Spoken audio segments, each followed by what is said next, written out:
एक गांव के पास एक गुफा में एक बड़ा हरे रंग का ड्रैगन रहता था। उसका नाम अग्नि था। अग्नि किसी को नुकसान नहीं पहुंचाना चाहता था।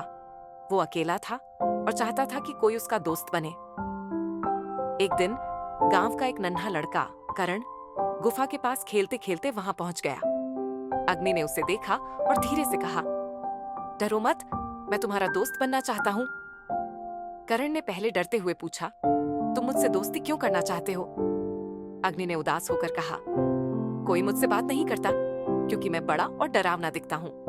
करण ने हिम्मत जुटाई और कहा, तुम इतने बुरे नहीं लगते, हम दोस्त बन सकते हैं, लेकिन तुम गांव के लोगों को डराना बंद करोगे।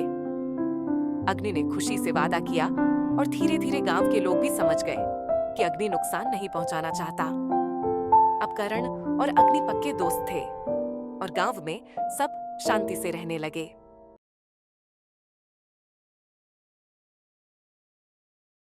एक गर्मी के दिन नन्हा रोहन पार्क में खेलकर थक गया। पास ही एक आइसक्रीम वाला खड़ा था। रोहन ने अपनी गुल्लक से पैसे निकाले और आइसक्रीम खरीदने चला गया। आइसक्रीम वाले ने मुस्कुराते हुए कहा, ये कोई साधारण आइसक्रीम नहीं है बेटा, इसे खाओ और देखो क्या होता है। रोहन ने चॉकलेट फ्लेवर वाली आइसक्रीम ली और जैसे ही पहला कांटा लिया, उसने खुद को एक बर्फीली पहाड़ी पर पाया। वहां सब कुछ आइसक्रीम से बना था।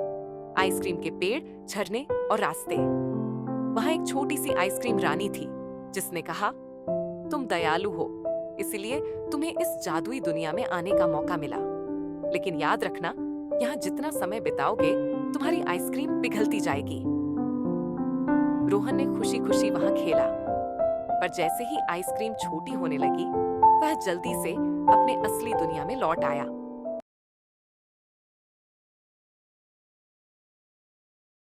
एक घने जंगल के बीच दो परियां रहती थीं, नीला और गुलाबी। नीला परियों की रानी थी और गुलाबी उसकी सबसे अच्छी दोस्त। एक दिन जंगल में एक बड़ा पेड़ गिर गया, जिससे सभी जानवर डर गए। नीला ने कहा, हमें इसे हटाना होगा ताकि रास्ता साफ हो जाए। गुलाबी ने अपनी जादुई छड़ी घुमाई, पर पेड़ इतना भारी था कि वह हटा नहीं सकी। नीला ने कहा, हम दोनों मिलकर कोशिश करेंगी। दोनों ने अपनी जादुई छड़ियां मिलाई और एक तेज रोशनी फैल गई। पेड़ धीरे धीरे हवा में उठ गया और रास्ता साफ हो गया। सभी जानवर खुशी से कूदने लगे। नीला ने कहा, साथ में काम करने से कोई भी समस्या हल हो सकती है। गुलाबी मुस्कुराई और बोली, सच्ची दोस्ती और एकता में जादू छुपा है।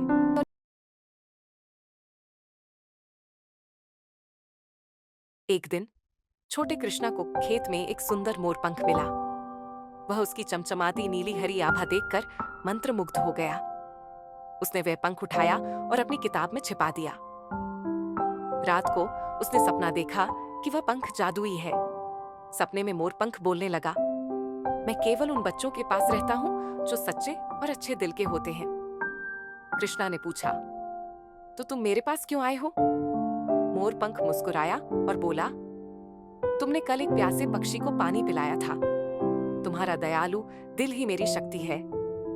अगले दिन कृष्णा ने वह मोरपंख अपनी छोटी बहन को दिया और कहा, यह पंख तुम्हें सिखाएगा कि दयालुता ही सबसे बड़ी शक्ति है।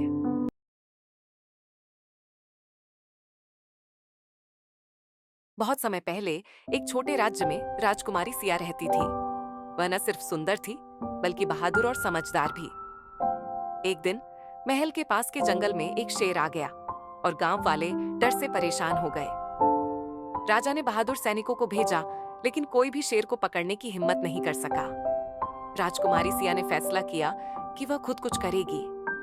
उसने शांतिपूर्वक सोचा और एक योजना बनाई। सिया ने कुछ मांस लिया और धीरे धीरे जंगल में चली गई। उसने शेर को देखा और बिना डरे मांस उसके पास रख दिया। शेर मांस खाकर शांत हो गया। सिया ने शेर को प्यार से समझाया और उसे जंगल के गहरे हिस्से में वापस ले गई, जहां वह किसी को नुकसान नहीं पहुंचा सके। जब सिया महल लौटी तो पूरा गांव उसकी बहादुरी और समझदारी की तारीफ करने लगा। राजा ने गर्व से कहा, मेरी बेटी ने साबित कर दिया कि असली ताकत दिल और दिमाग में होती है।